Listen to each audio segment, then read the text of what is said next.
Good morning, Professor Tedder. Morning, sir. Welcome to the inquiry. May I apologise to those who have been waiting here and online for the slight delay there's been this morning. There are two reasons for it. One is traffic. The second is that some further documents needed to be shown to Professor Tedder because there will be some questions about them, and they have recently been disclosed to core participants. We're now in a position to proceed. Let me explain to you the setup. You're talking, obviously, to the room in front of you, and those in front of you are largely core participants and participants in the inquiry. At the back of the room, there may be representatives of the press from time to time. To your left, there are lawyers who represent various of the interests in the inquiry, and, of course, Ms. Richards, who will be asking you the questions. Behind me, over my right shoulder, there is Mary, who will in a moment or two ask you to take the affirmation. But let me also tell you that your bigger audience, in terms of numbers, is beyond this room. It will be both in this building, but mainly online, either on YouTube or live stream, and that will probably number into three figures. So those are the people to whom you are talking when you give evidence. Mary.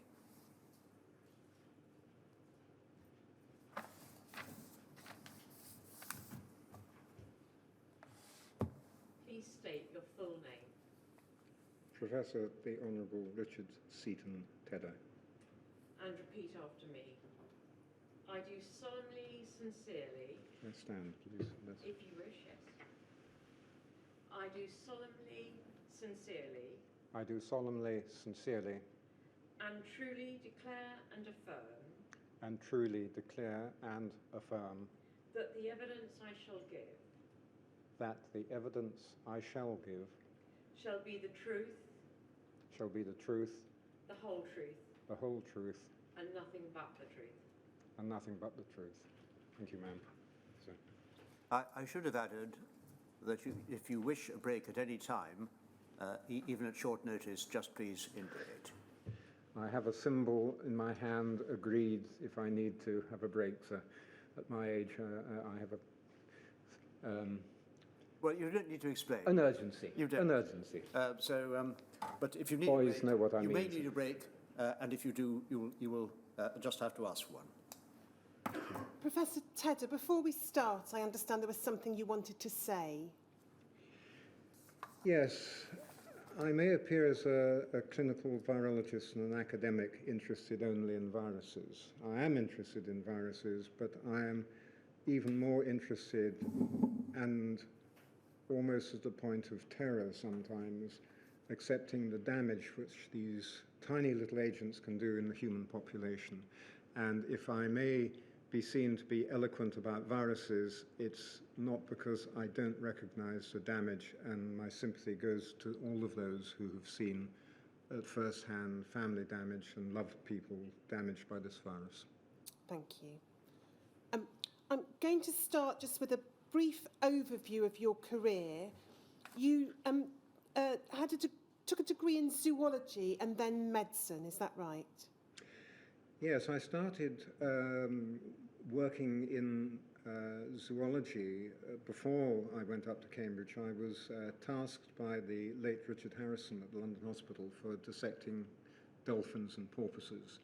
And I decided that as much as I liked medicine, natural sciences and the advantage of being able to go outside the human species took me into zoology at university rather than medicine, which is what I'd been anticipated to do. But you then subsequently qualified as a doctor.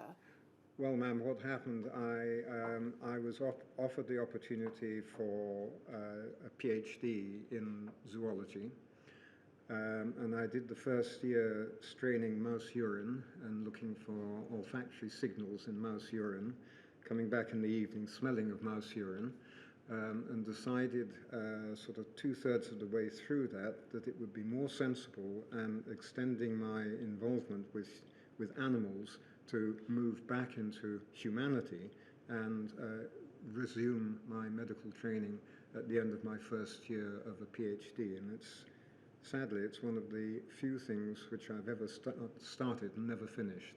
And maybe, who knows? I came back into medicine, trained at the Middlesex Hospital, and became a virologist more by accident than anything.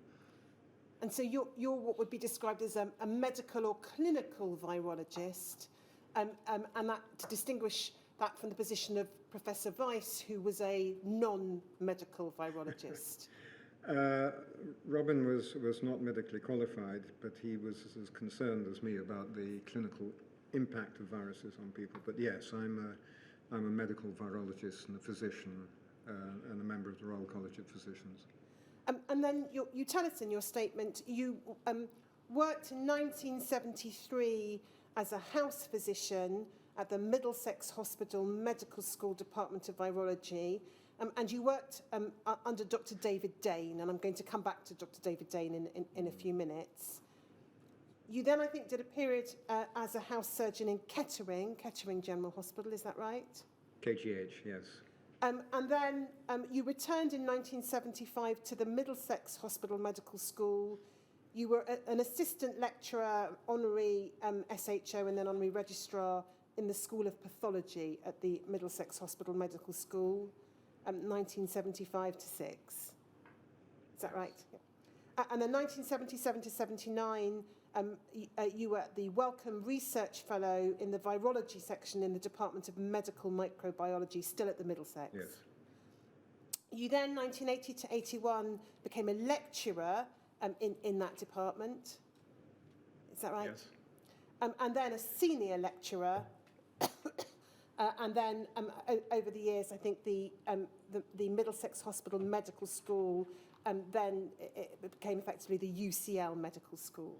Yes, I mean, those were sort of progression of seniority in any sense. It made very little difference to one's day-to-day work. He was still a full-time member of the Department of Virology. And from 1982 to 2003, you were head of the virology department there. Yes, at UCL.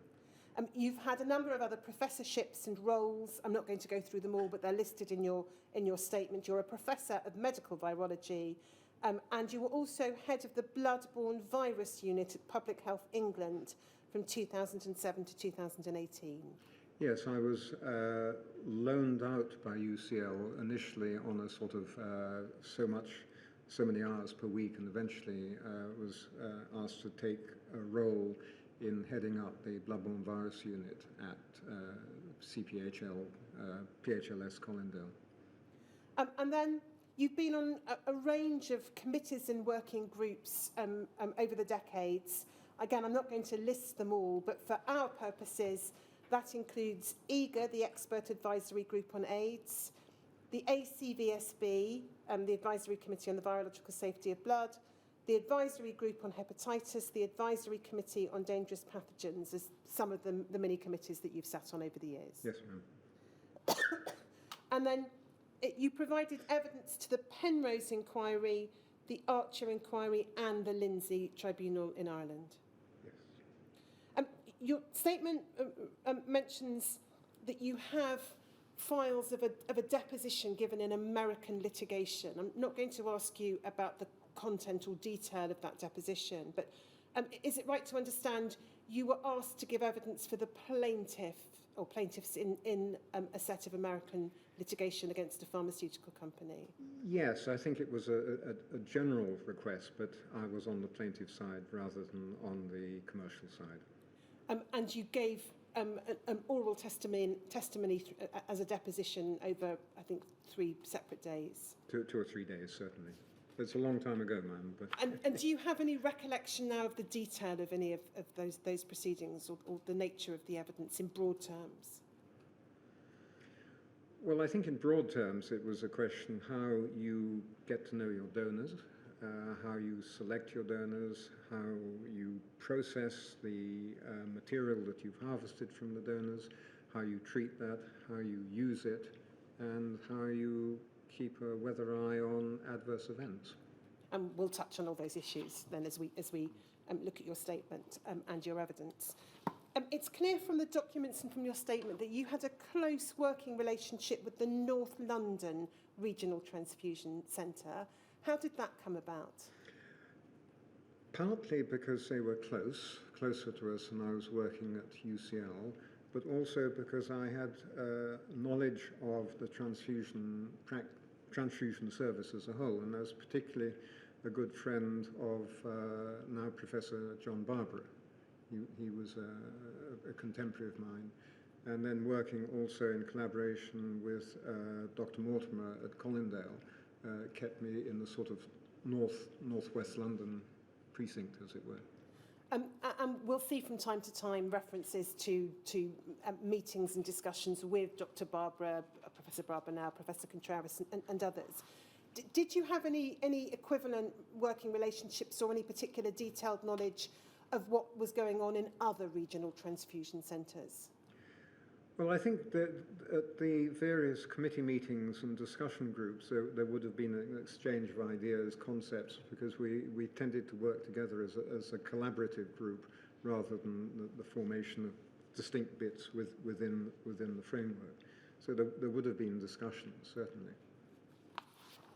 I want to start now by asking you a little about hepatitis B. If we just put your witness statement up on screen, Lawrence, it's WITN 3436003.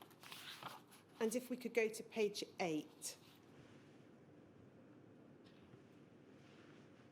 I just want to ask you a little about what you say in paragraph 20. So you say this: David Dane was head of the Department of Virology, having returned from Ireland, where he was working with Professor Dick on the early polio vaccines and their antibody responses. He pioneered the use of the electron microscope as a diagnostic tool and demonstrated its usefulness for diagnosing herpes virus-related skin eruptions. His role was research and diagnostics. He'd be looking for things like diarrheal viruses and keeping a watching eye for electron microscope diagnostics for blood-borne viruses. It was early horizon scanning, looking out for anything new. And then you go on to talk specifically about hepatitis B. But before we do that, could you just explain to us this idea of early horizon scanning and what it was that Dr. Dane was doing in that regard? Well, David was, I think, without question, one of the preeminent medical virologists, or virologists generally, working within the medical field, not only in this country, but globally. He was an amazingly perceptive, intelligent virologist. Looking for, and I think I did provide you here with an electron photomicrograph of hepatitis B to demonstrate how you can actually look for a virus. I think he would have, sadly, he passed away before we really got into the depth of the HIV epidemic or pandemic. And that is, to me, always a great sadness, because he would have brought tremendous wisdom to people's thinking.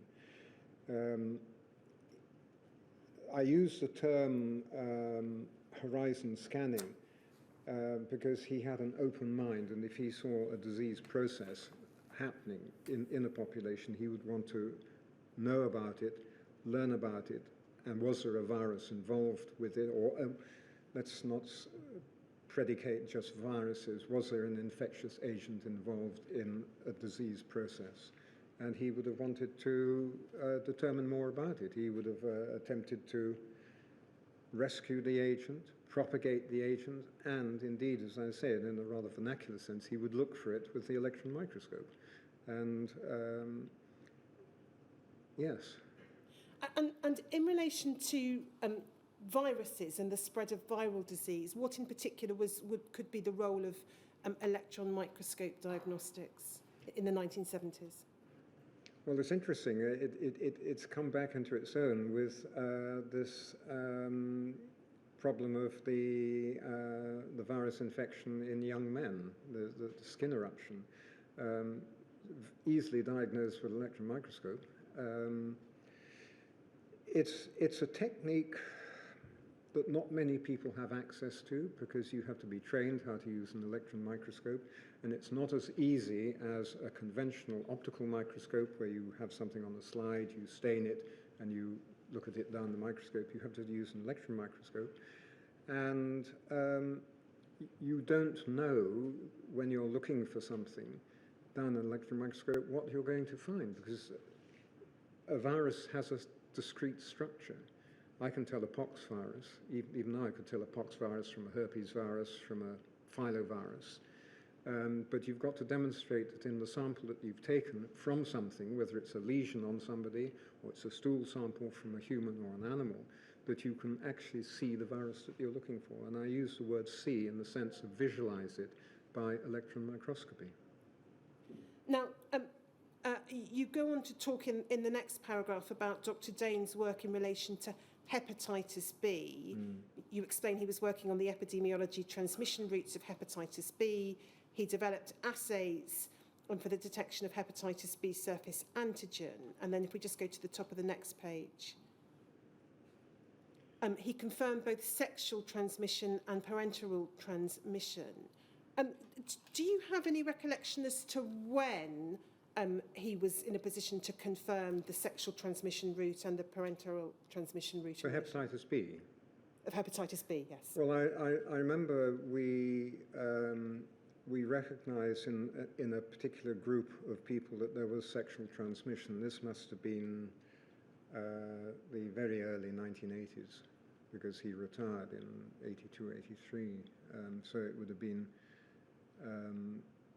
the beginning of the 1980s. And it was just recognizing that there was transmission of hepatitis across various relationships. And it was looking, in the sense, epidemiologically, rather than using an electron microscope to look physically. But obviously, he demonstrated with an electron microscope that he could actually see the hepatitis B virus. And in your statement, it's at paragraph 27, bottom of page 10, please. Need the next page. Thank you. You then set out your understanding in broad terms of in relation to hepatitis B when you joined the Middlesex Hospital Medical School. And you explain, picking it up in the third line, a viral infection, a different outcome in different people. Infection may cause an acute hepatitis illness in a person. Alternatively, the infection may not cause any acute symptoms yet, may sometimes be persistent. Some persistently infected persons may get the severe illness of liver failure many years in the future. We thus knew that it caused chronic liver disease, acute illness, and that it was transmitted by the routes you then described. So would it be right to understand that in the 1970s, at the time you were working at the Middlesex Hospital Medical School, it was understood that hepatitis B was a serious illness? Ma'am, I'm trying to put my mind back to my years as a medical student, because that's when I would have had my first exposure to David Dane, and only because he was the only laboratory that was prepared to let me as a medical student use a radioactivity gamma counter because of an experiment I'd set up when I was in America, and I wanted to continue that. And I began to work there and realized that the virologists were really very interesting people. So this would have been, I'm not sure when I actually would have had that complete portfolio of views about hepatitis B, but I do remember the early recognition of transmission of acute hepatitis B through non-sharp transmission, which implied sexual transmission between people. And do you have any recollection, again, asking you to cast your mind back to the 1970s, of how big a public health problem hepatitis B was thought to be? Mum, that's 50 years ago. I know. Give me the decade again. You're asking if this was... The 1970s. So whilst you're working with Dr. Dane, essentially. Well, I would have been a very young, I would have been a very junior pair of hands in his laboratory, and I would have been interested to learn from him that this was about the time that the Willowbrook School experiments were conducted, whereby children were inoculated or infected with a short incubation hepatitis, which turned out to be hepatitis A, and a long incubation hepatitis, which was hepatitis B. And the Willowbrook School showed that the two didn't interact. There was no immunity of one transferred to the other. So beginning to recognize that this was a transmissible infection, yes, I would have acquired that knowledge from David, and I would have seen that. And the recognition that it was parenterally transmitted through inoculation accidents would have exteriorized one into the field of, well, if you're using a large quantity of blood, you're certainly going to get infection. And was it, do you think, understood by you and your colleagues, at least at the Middlesex, in the 1970s, that hepatitis B was, there was a particular issue of prevalence amongst gay men? Well, I'm sure if David had been there, and he would, yes, we must have recognized that it was transmissible like that, but I was not aware of this being particularly a disease amongst men who have sex with men at that time. Then just a couple of further questions. We can take that down, thank you, Lawrence. In relation to hepatitis B, you referred to the assay being developed in relation to hepatitis B surface antigen. Why was hepatitis B surface antigen the main antigen associated with the detection of the virus?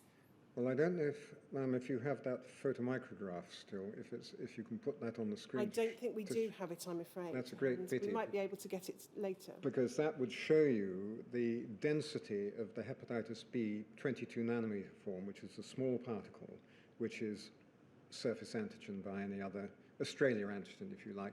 That is the marker, the most common marker in the bloodstream of people who are infected with hepatitis B. And that is, in short, hepatitis B surface antigen is abbreviated to capital H, capital B, small s, capital A, small g. HBsAg, we virologists refer to it. Other people will call it Australia antigen, but that's historical. That is the marker which is evident in people's bloodstream the moment they are, well, within a week or so of infection, within 5 to 10 days, you will have first the viral DNA coming into the plasma and then the viral antigen. So within 10 days of infection, you'll be Australia antigen positive or hepatitis B antigen positive in the plasma. And then in terms of the core antigen, HBC, yeah. What, and leaving aside any role that might have in surrogate testing for other conditions, which we'll come on to at a rather later stage, what part would that core antigen, what part did it play or could it play in the detection of hepatitis B in the 70s or early 80s? Well, can I just extend that into a description of what happens to the markers in acute hepatitis B, because this is relevant. If I was to infect myself now, within 5 days to 10 days, I would have viral DNA and surface antigen coming into my bloodstream. Within 4 to 6 weeks, I would have a liver which is full of hepatitis B virus, which in itself is doing some liver damage, but then my immune system wakes up and says, hey chaps, we've got a virus in these hepatocytes, we're going to take them out. Not realizing that if you take out all the virus-infected cells, you're actually putting the person into, you're putting that liver into incipient hepatic failure. And this is when you go yellow, and if you have fulminant hepatitis B, which means that the immune system is over-aggressive, it'll probably kill you. It'll destroy your liver. And the only way you can save somebody is by transplanting them. And you really don't do that in the acute phase. You haven't, in those days, you don't have time. So you die of fulminant hepatitis. What is more likely, in a significant proportion of them, that the virus actually colonizes the liver, doesn't stimulate the immune system, other than producing antibody to core antigen, which is anti-HBC. So you then become surface antigen positive in the peripheral blood, and you have antibody to the core component, anti-core, in the peripheral blood. Does that answer your question? Yes. It gives you a way of defining recency of infection, because you can look at the type of antibody that is the anti-core. In acute infection, you'll have a lot of IgM. That's diagnostically useful. And then there were just two passages in your statement talking about aspects of HBV that I've been asked to ask you to explain. So if we could go back to the statement, Lawrence, and go to page 50.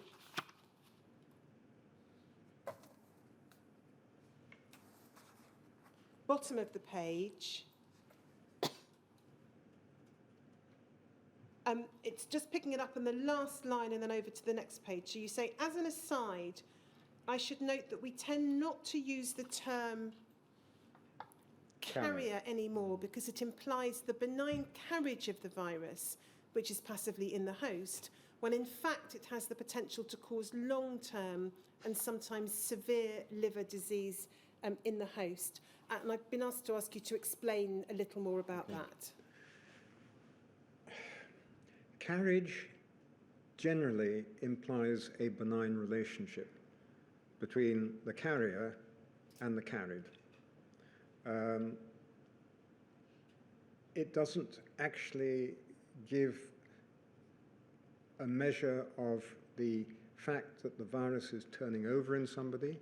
It's a persistent infection. You could carry something and be unaffected by it not replicating and just waiting to replicate and cause disease. That is not how hepatitis B works. Hepatitis B, when it becomes established in the liver, it is a persistent infection. And that is why I tend not, for years, decades, I used the term carrier, because it meant somebody's carrying the virus, but it actually demeans the importance of virus persistence rather than virus carriage.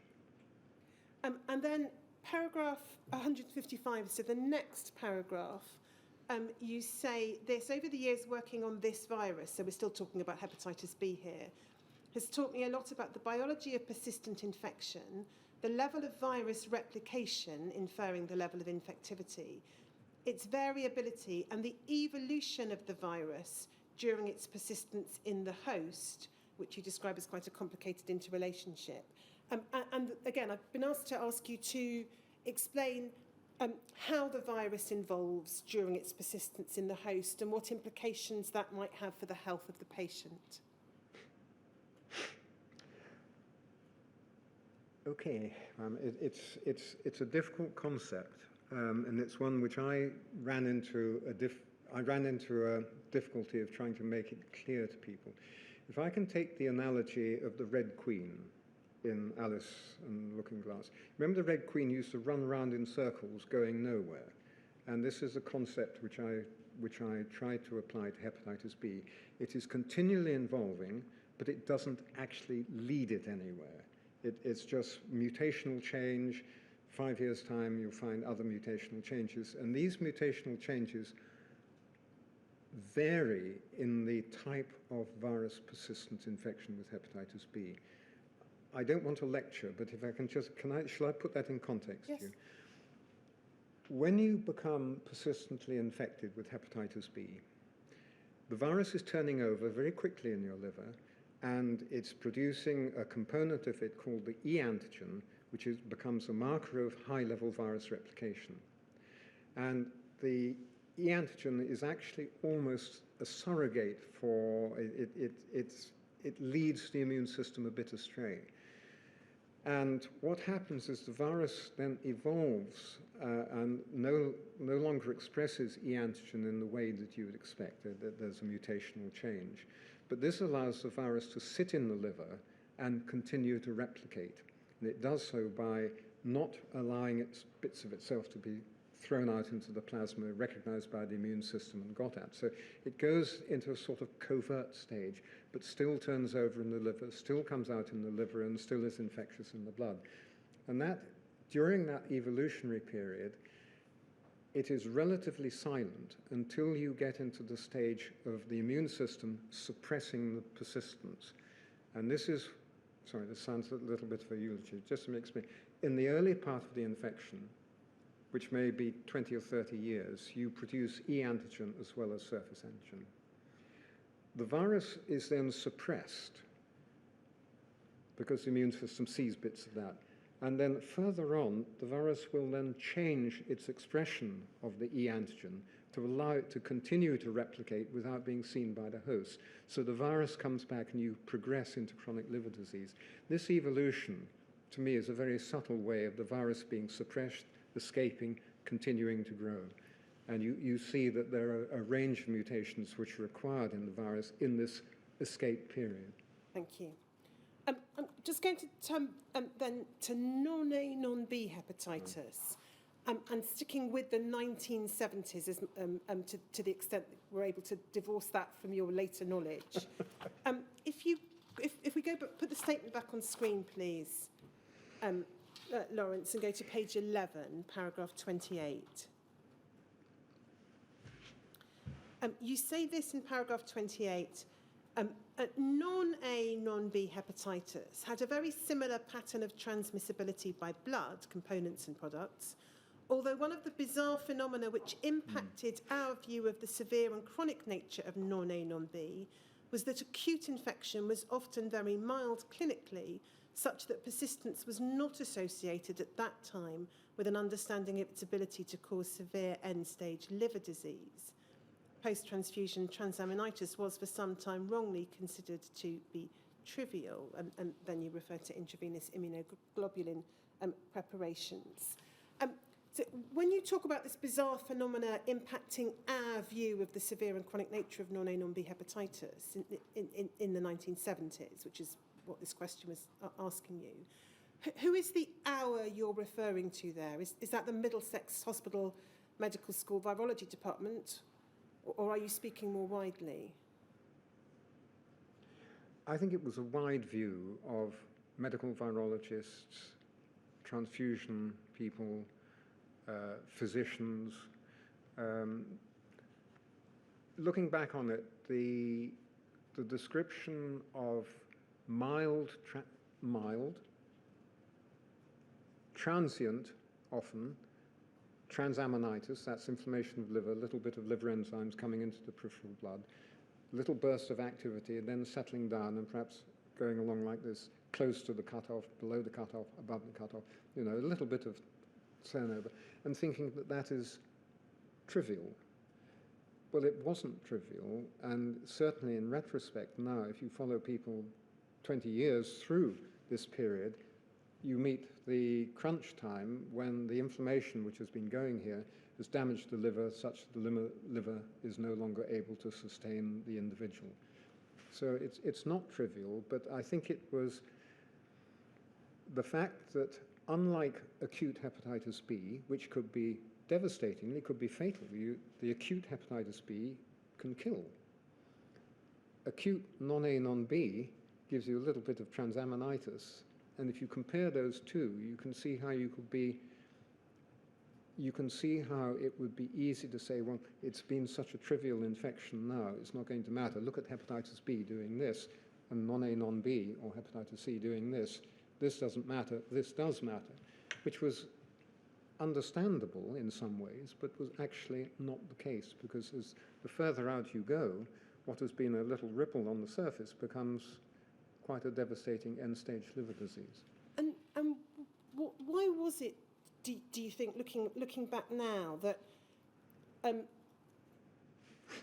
virologists, those in the medical community, as you describe, took the severity of the acute symptoms, if I can put it that way, as the indication of the long-term, potential long-term effect of the disease? I'm not sure, ma'am, that we did that. I think what a virologist would always be nervous about anything which is a persistent infection. I think my colleagues in clinical medicine and perhaps gastroenterology would have been less concerned about something which comes in and gives you a tiny little tickle of abnormal LFTs, elevation of liver function test or above or below the cutoff, would consider that to be less damaging, which something comes in and say, hooray, I'm here, bang. But of course, with hepatitis B, this means that you're going to get rid of the virus. This coming in with hepatitis B means you're going to get the long-term persistent infection, which is as damaging as the long-term persistent infection of hepatitis C. And then, do you have any recollection as to when your understanding of the non-A, non-B hepatitis could indeed be severe and chronic, when that was something you appreciated or began to appreciate? I think one was always nervous about it as a clinical virologist, finding somebody with a persistent infection, especially if we hadn't seen them before. I think it was when one realized that there were people who were anti-HCV seropositive presenting with end-stage liver disease or severe liver disease, that one was very quickly forced into realizing this was not a trivial infection, but this was the beginning of something which would then escalate towards severe chronic liver disease. When that happened for me, I don't know, but it would have been a realization from the gastroenterologists that this virus infection actually mattered a great deal. Now, you talk in the next paragraph, so if we can have paragraph 29 visible, about Dr. Dane's major concern about the American commercial sector and producers of blood components and fractions recruiting prisoners and paid donors.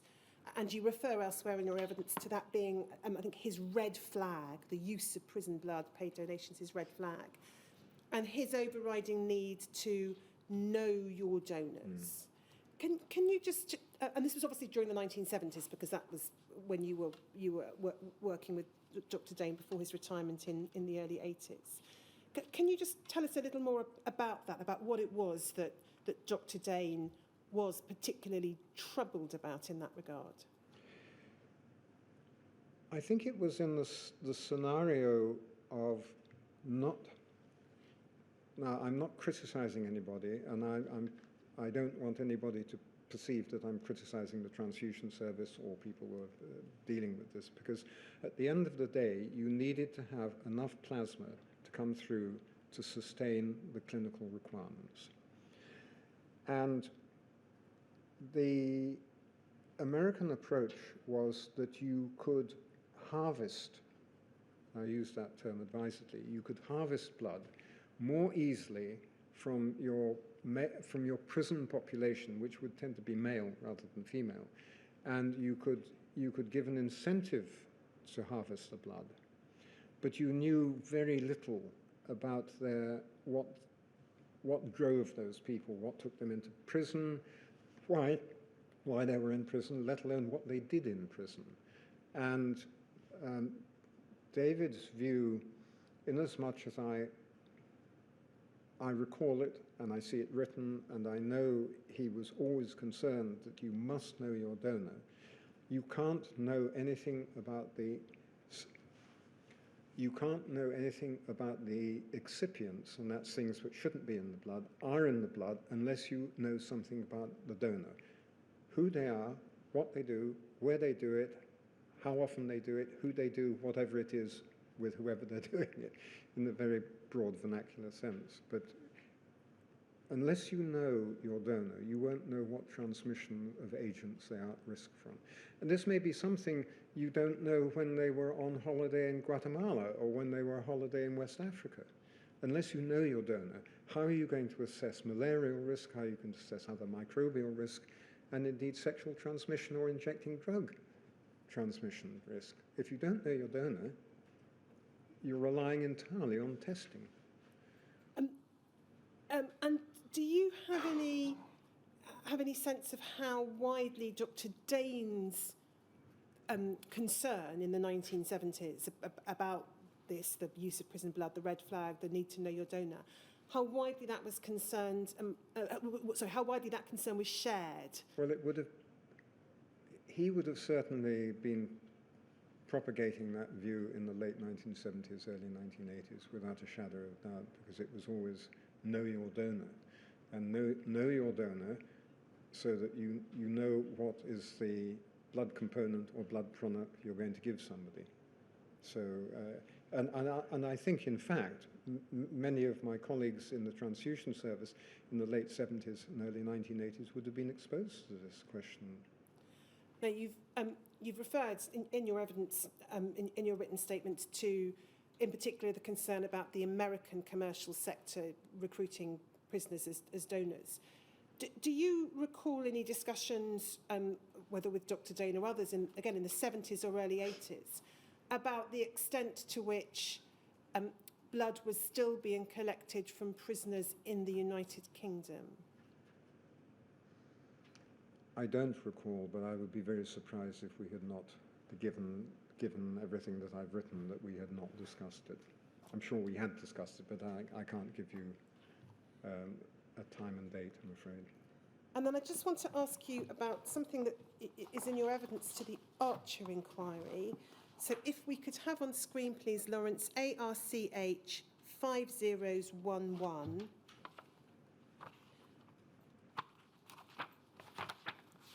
And if we go to, let's find the beginning of your evidence.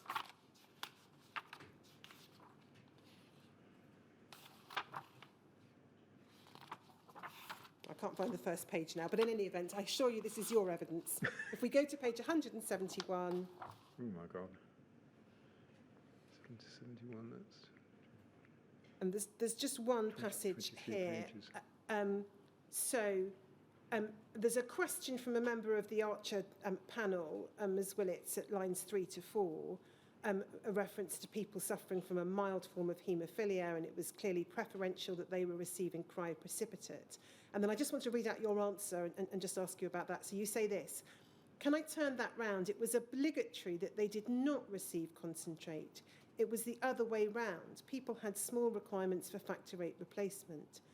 Certainly in our hospital, under the late Jimmy Stewart, who was the consultant haematologist, he maintained, with the agreement and support of David Dane on the one hand, and John Crass, is that a reference to Crass, Dr. Crass?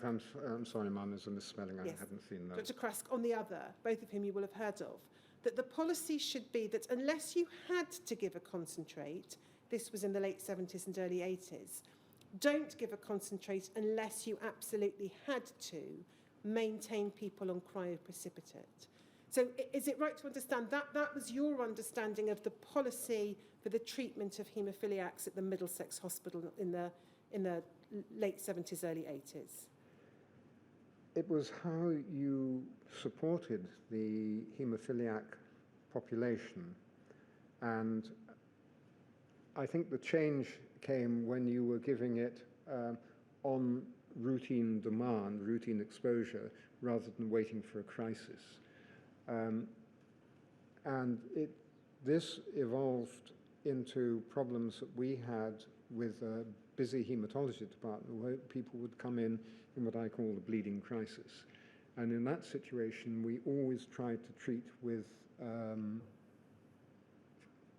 the cryoprecipitates rather than using a concentrate. But obviously, if you were faced with a critical situation and you did not get the blood clotting under control, the patient would die, then you have to use concentrate.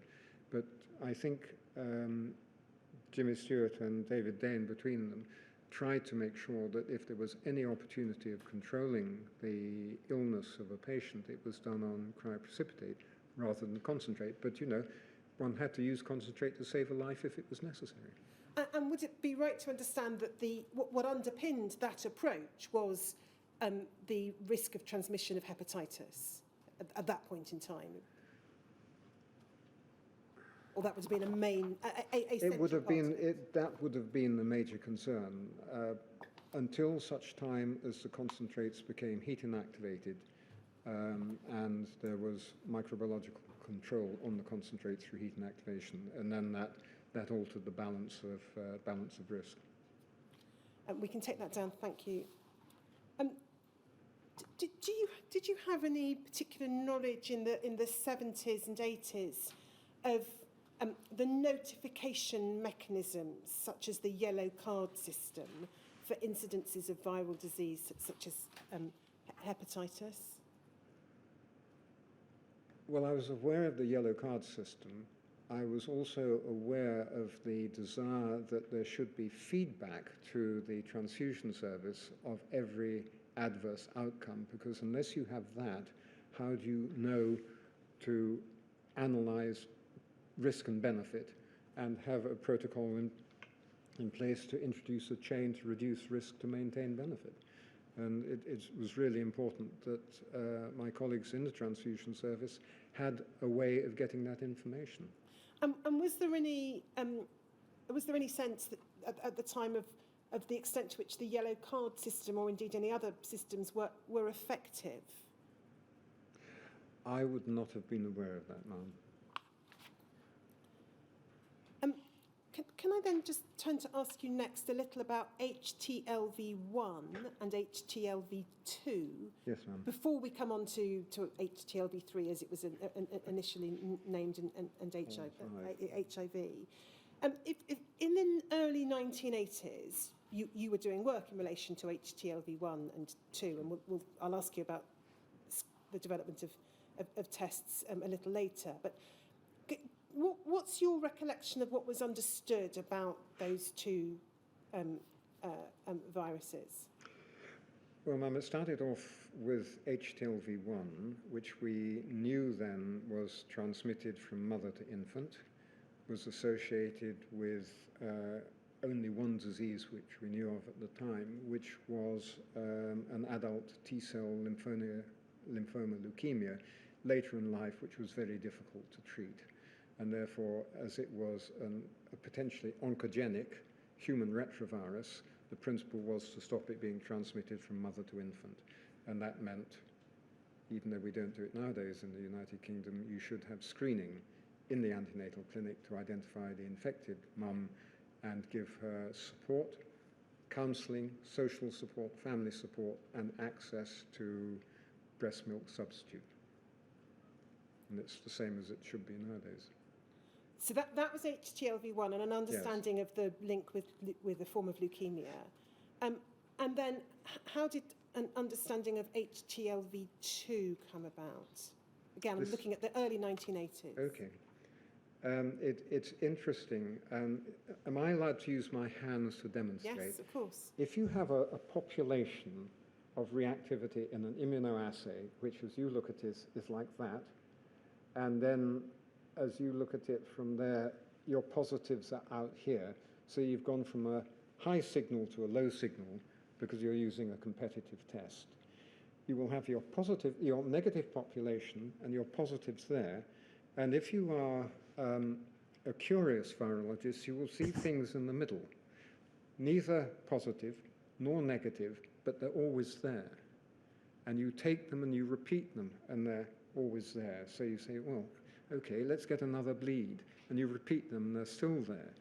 Then you've got the intellectual exercise of, they're your negatives, they're your positives, here are your not negatives, but they're not positive either. But the important way is to think of those as they're not negative. So what are they? And that turned out to be the sister virus of HTLV1. It turned out to be HTLV2. And we still don't really know what the long-term sequel to that is, or I don't. I know HTLV1 has this leukemia. It also has a neurological disease which gives you a tropical spastic paraparesis, which is where your spinal cord gets damaged and your limbs don't work, and other sort of inflammatory association diseases with HTLV1. HTLV2 is a similar retrovirus, and because I found we had the negative population, the positive population, and this population, I wanted to have a test for this. So I replicated what we did for the HTLV1 test with HTLV2 sera, and then I had a test which gave you positives, negatives, and things in the middle. There was the HTLV1, here was the HTLV2, and there was the negative population.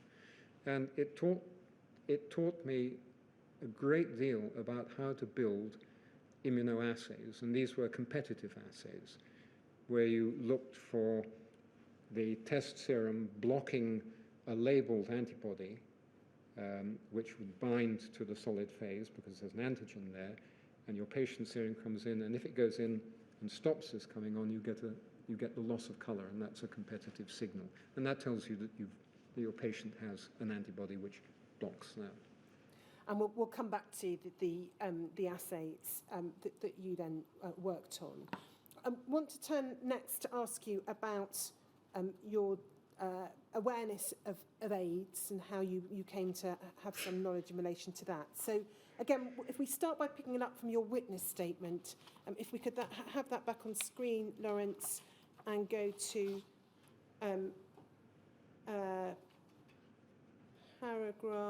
page 12.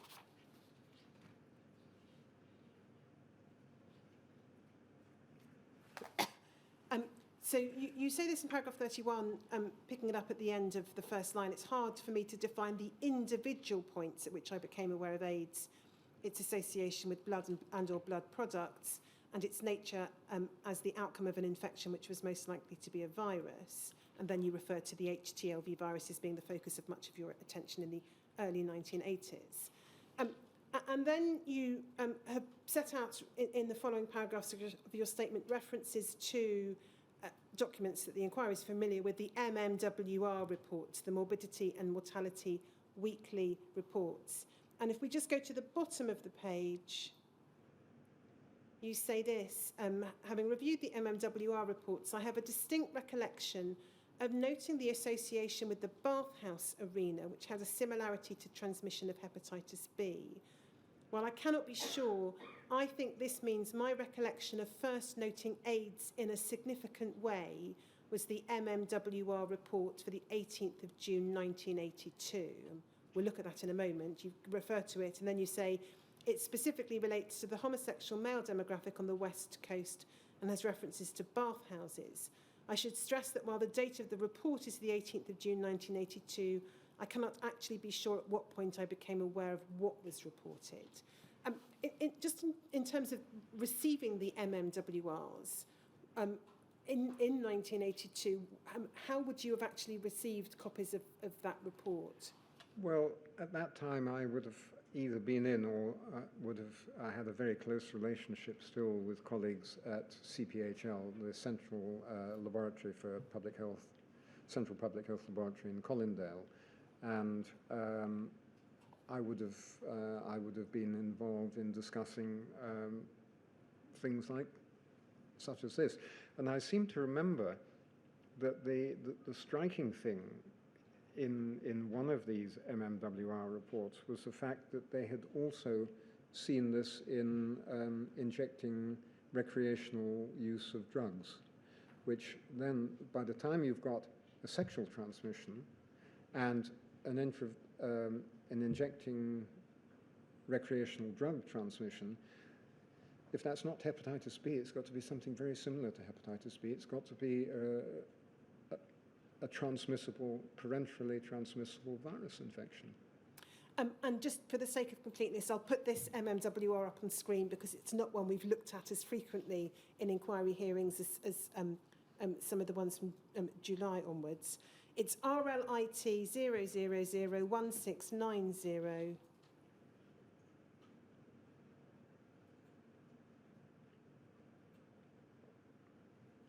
a cluster of Kaposi's sarcoma and pneumocystitis carinii pneumonia among homosexual male residents of Los Angeles and Range counties, California.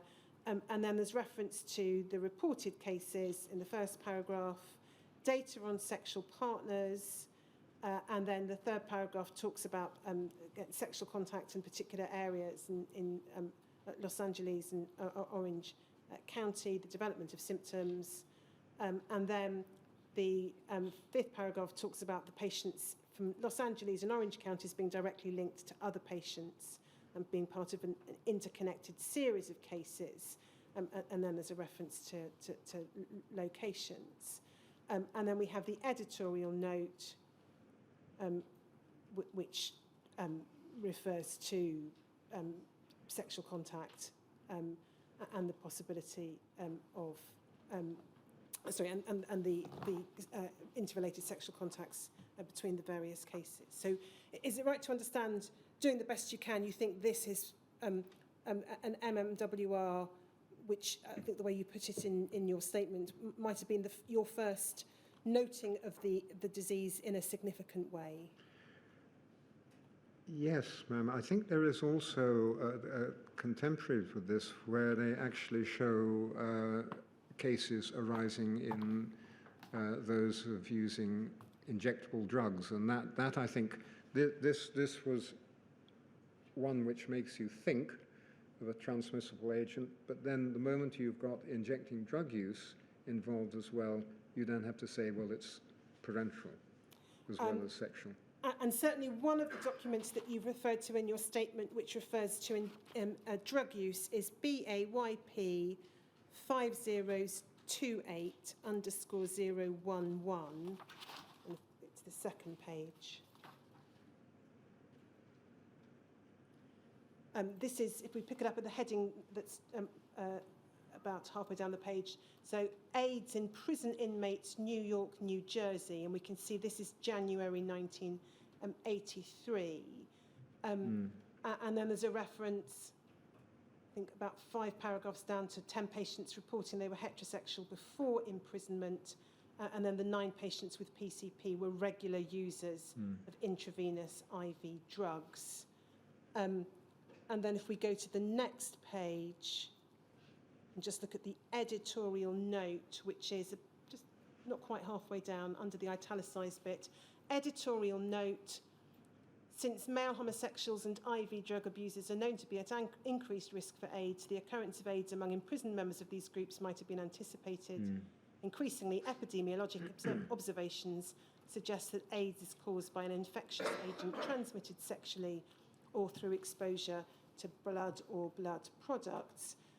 Because of the difficulties inherent in interviewing prisoners, data elicited in such interviews must be viewed cautiously. Given this caution, the histories obtained from the inmates indicate that all or most of their drug use and by inference their exposure to a blood-borne agent occurred before confinement.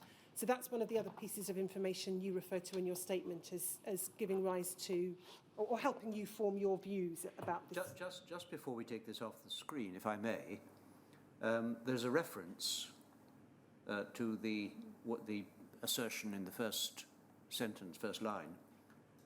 Since male homosexuals and IV drug abusers are known to be at increased risk for AIDS, and the reference is to the CDC. This will have to be the MMWR update on acquired immune deficiency syndrome, and that's a reference in 1982. So it was published in 1982. We know from this, though we haven't put up the particular publication, that IV drug abusers were known to have AIDS. Can we go back to the RLIT 1690, which we saw a moment or two ago, which was the June 1982 MMWR, because I noticed something when it was on screen.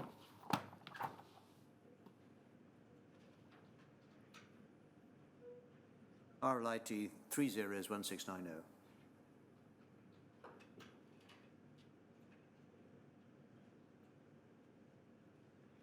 And if we go down to the bottom of the page and the editorial note, the editor there is looking at possible readings of what this might show the world about the origins of AIDS, or what caused AIDS.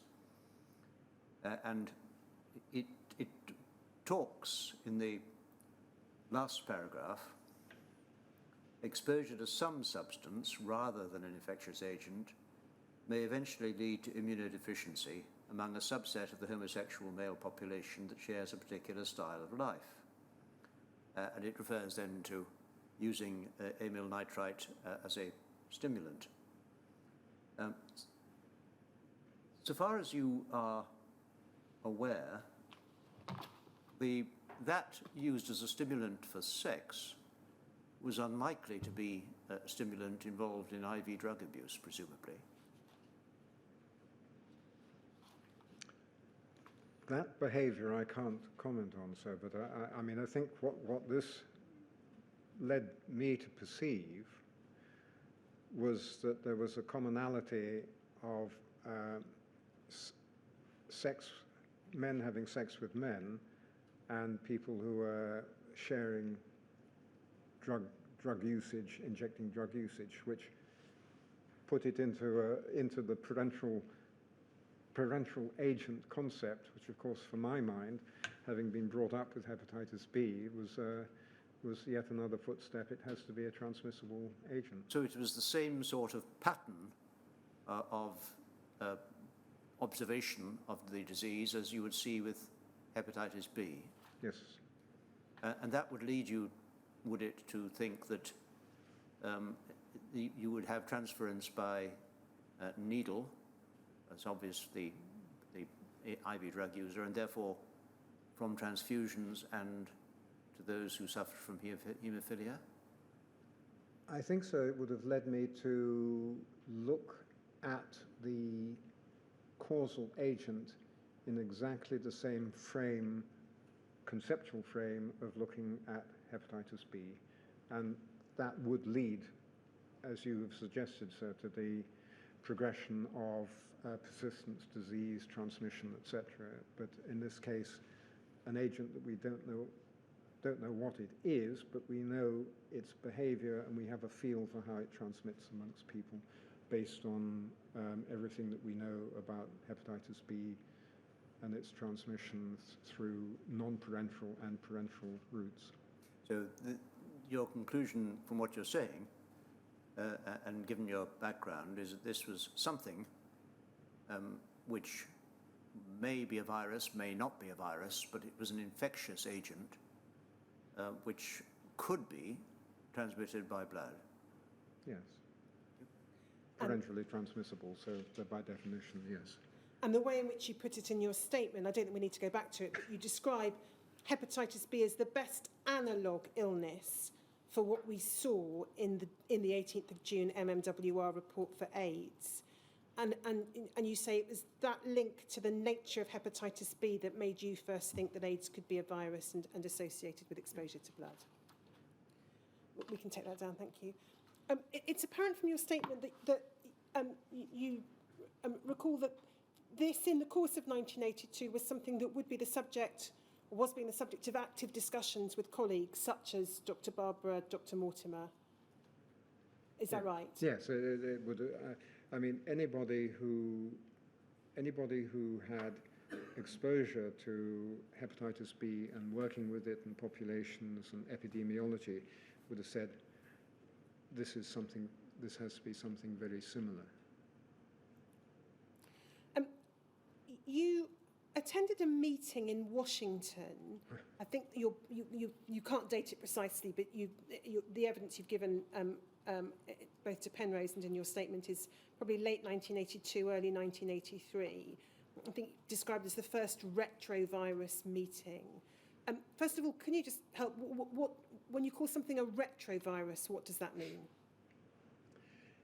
It's a term when a virus grows and replicates. That means when it grows in a cell, how does it grow? Most viruses you put in, they unwrap, their genome becomes available, and it replicates, makes more, throws more virus out, and goes on. That's a conventional virus. A retrovirus is is handicapped in a way because its genome, sorry, this is going to be a wee bit of an explanation, sorry, I don't want to confuse.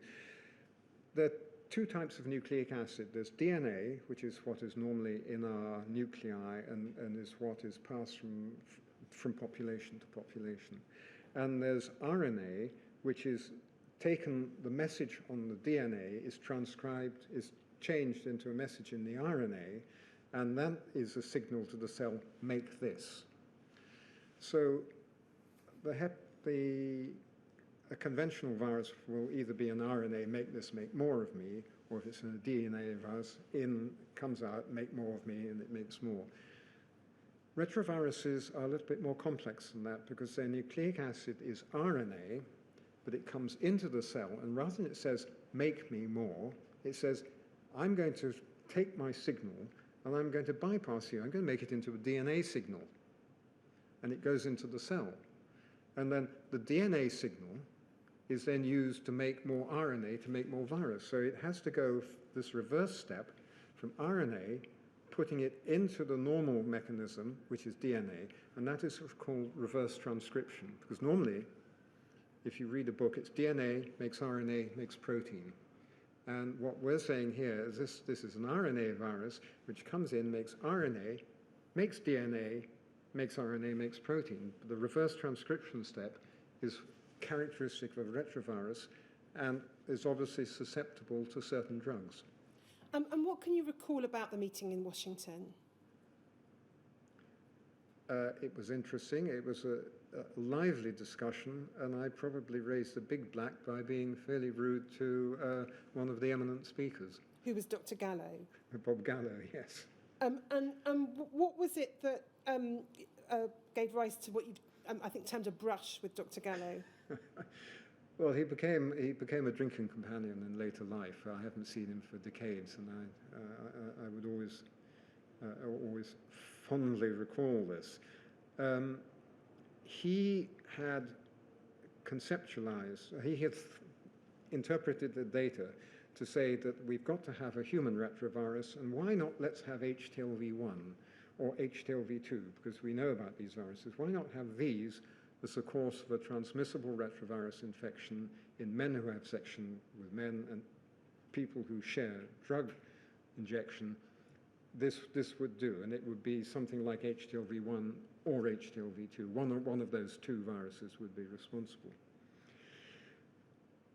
Working with Robin Weiss at the same time, I had developed serological tests for HTLV1 and HTLV2 for antibody to the viruses. I can explain how I did that, but it was very simple, and it's what taught me how to do it for HTLV3 when that came around. And we had a serological test for HTLV1, we had a serological test for HTLV2. Remember the two populations I talked about? We had a test which put them both into the positive area. And we tested young men and other people who had AIDS, and we didn't find a significant level of the virus infection in those who were ill and those that weren't ill. And when he said, well, HTLV1 or 2 is the cause of AIDS, because look, it's a retrovirus and people are dying of a retrovirus infection, I put my hand up in the air and said, well, we've looked in, I can't remember how many, 20 or 30 cases of AIDS, and we only find 1 or 2%, we find 1 or 2% of these have HTLV1 or HTLV2. How are you going to say that something which is done at a fraction of 1% or a couple of percent in the population of everybody who gets AIDS, that's not causal? You can't say that something which affects 1 in 50, what about the other 49 people who've got this dreadful infection? So you need to think again. But it was Gallo's thinking, was it, that is the reason why at that time and for a further couple of years, it was referred to as HTLV3?